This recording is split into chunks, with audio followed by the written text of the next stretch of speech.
Sa barkada'y sumama, di alintana ang landas. Alak at sigarilyo, bawal ba sa iyong isipan? Sila'y masaya, ngunit sa iyong puso'y may kulang na espasyo, ang paghahanap ng Diyos. Sa bawat paglubog ng araw, isang pag-aaklas. Bakit ganito ang buhay? Tila walang pag-asa.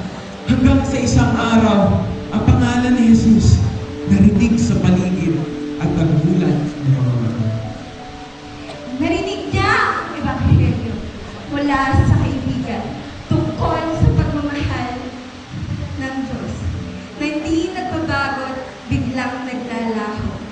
Sa kabila ng pagkukulang, pagkakamali, tayo'y tinanggap niya, nagmamahal ng walang hanggan. Naisip niya ang kanyang mga pagkakamali.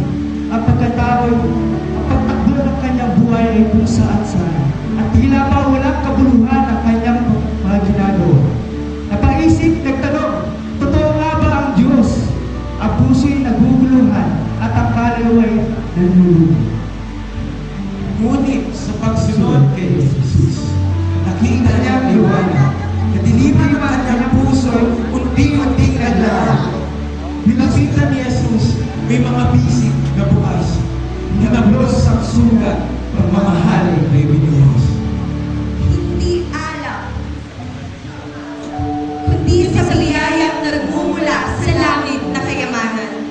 Naging tagapaglikod, nagsusulong ng pagbabago para sa mga kabataan upang mapawi ang hirap at bighati.